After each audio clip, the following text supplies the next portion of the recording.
मैयानि थान्दै मेलाव जों माखासे CWC सेन्ट्रेल वर्किं कमिटिनि जि मेल दङमोन बेयाव जोङो माखासे थांखि आजावदों आरो बेखौ जोङो थान्दै मेलाव लानानै थांदों CWC निफ्राय बेयाव गाहायै एबसुनि जि संबिजित बेयाव माखासे माइनर जोङो चेन्ज बा एमेन्डमेन्ट खालामनायनि थाखाय मोनसे कमिटि दानो नागिरदों आरो बे कमिटिया गुबुन गुबुन लेयाराव जोंनि आगुनि दैदेनगिरि आथिखालनि बिबानगिरिफोरजों सावरायनानै अपिनियन बिल्डआप लागोन जे एबसुनि बिबाननि समा 2 बोसोर बेखौ 3 बोसोर खालामनो हायो नामा खारन 2 बोसोरा जथेस्थ खम जायो थांनाय समफोराव बे 2 बोसोरानो जोंनि थाखाय जथेस्थ माने मजबुतै बे रान जाबोदों बे समनि थाखाय बे गासैबो थिगैनो दङ किन्तु दिनै जोंनि हाबा मावनाय जोंनि जि माने कायदा कौशल दिनै गणतान्त्रिक भाबै जोंहा हारि दानायनि हारि सिबिनायनि जे खामानि मावनायनि बे थासारि समखोन्दोआव जोङो बेखौ परिकल्पना खालामनानै जोङो बांहोनो हायो नामा बा बारायना लानो हायो नामा बिनि थाखाय मोनसे कमिटि दागोन बर' गोजोन गोरोबथानि मोनफ्रोमबो दफाखौ आखरे आखरे मावफुंनायनि थाखाय जोङो गोथौ आरो गुवारै सावरायगोन 5 बोसोराव मा दफाया रोखा जाखो मा दफाया आद्रा दंबावो आरो आद्रा थानाय दफाखौ भारत सरकार आसाम सरकारजों बबे पलिसि नीतिनि आधाराव बबे माने लामाजों जोङो समाधान खालामनायनि थाखाय आवगायगोन जोंनि स्ट्रेटेजिया मा जागोन डिप्लोमेसिया मा जागोन आरो बेयाव 125 कन्स्टिट्यूशनल एमेन्डमेन्ट एक्टनि गेजेरजों बिटिआर खौ मोर एम्पावर शक्तिशाली खालामनाय आरो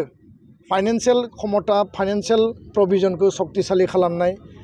गहपुरसिम गामि सोनाय खोलाहानि गामि सोनाय बेखौ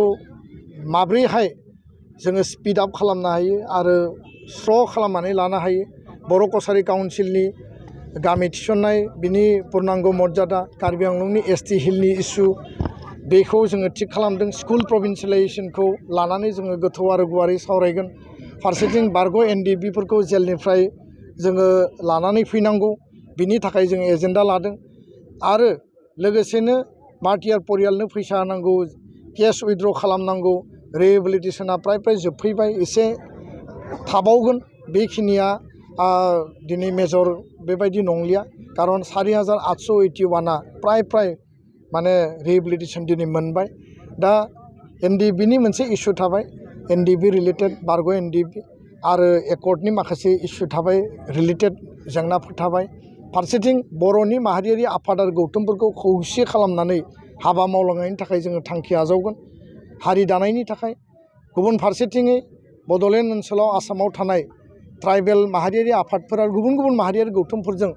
एबसु दुलाराय बर' फरायसा आफादा बिदा गेदेरनि रल लानानै जोङो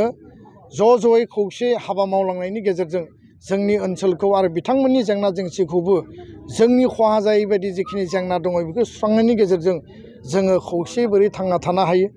आरो बे मन्चनिफ्राय आं बेखौबो आपिल खालामदों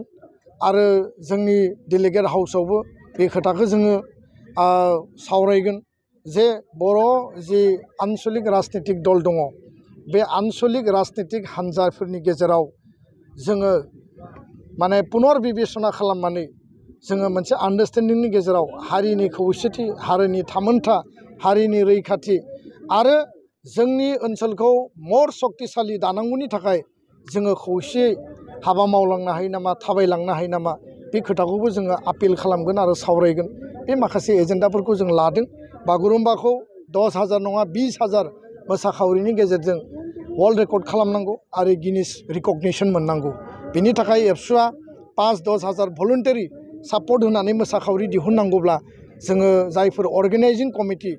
बा सरकारनि जायफोर डिपार्टमेन्टआ खुंफुंगोन बिथांमोनखौ मदद होनो थाखाय जोङो रेडि आरो बेखिनिखौ जोङो मैया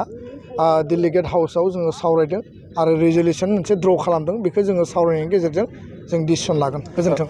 थाखो 5 आरो मेट्रिक आनजाद उथ्रिसार जागोन फरायसाफोरनि थाखाय गोजोनथाव रादाब गोनांथि आरो मोजां खाबुफोरखौ लानानै गुन गोनां सोलोंथाइ होनो नोंथांमोनखौ नेनानै दङ बड'लेण्ड स्टार एकाडेमि क'क्राझारआ 2024 इं मायथाइयाव क'क्राझार थिथागुरि समबाय मावख'नि साखाथियाव गोदानै गायसनजानाय बड'लेण्ड स्टार एकाडेमि क'क्राझाराव 2025-2026 सोलोंथाइ बोसोरनि गोदानै मुं थिसननाया सोलिगासिनो दङ बड'लेण्ड स्टार एकाडेमियाव 6 थाखोनिफ्राय 9 थाखोसिमनि फरायसाफोरा बर' बिजोङाव आरो 11 थाखोनिफ्राय 12 थाखोसिमनि फरायसाफोरा बर' बिजों आरो इंराजि बिजोङाव मुं थिसननो हागोन। बेनि थाखाय आर'ज बिलाइ आरो फान्डुलिपि बिलाइगासिनो दङ। 11 थाखोनिफ्राय 12 थाखोसिमनि फरायसाफोरनि थाखाय आखा-फाखा आरो रोंगौथि गोनां फोरोंगिरिफोरखौ लानानै साइन्स, कमार्स एन्ड आर्टस मोनथाम स्ट्रिमनि सायाव फरायसाफोरखौ गुन गोनां सोलोंथाइ होनानै बायदि बिथिंजों सोरगिदिं जौगाखांनाय लाबोनो साखाफारा क'क्राझारनि तितागुरियाव थानाय Bodoland star academia. Bodoland star एकाडेमियाव मुं थिसननोब्ला बाङाइ बेसेनाव मुं थिसननायनि गेजेरजोंनो फरायसाफोरा गाहायाव होनाय माखासे खाबुफोरखौ मोननो हागोन। इंराजि सोलोंनायनि खाबु,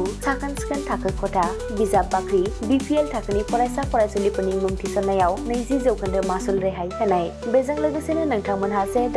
नीट आनजादनि थाखाय बेसेन नाङै फोरोंथाय, मान्थलि मक टेस्ट, जिउ राहा दानाय बायदि बायदि गियानलु आयदाफोरनि उफ्रा सोलोंफारिफोरनि खाबुफोरखौ मोननो हागोन। हौवासा आरो हिन्जावसाफोरनि थाखाय मुलाम्फा गोनां मोजां जामुं आरो मोजां थाग्रा खथानि खाबु गोनां हस्टेलनि खाबुफोरखौबो मोननो हागोन। बिदिब्ला गोबाव खालामाजासे नोंथाङाबो बड'लेण्ड स्टार एकाडेमियाव थाबैनो मुं थिसननायनि थाखाय सुलाद लादो। आबुङै मिथिनो थाखाय जानबुं अनजिमा 6000349997 एबा 7638008149 एबा 6003494371 आव फोनांजाब खालामदो।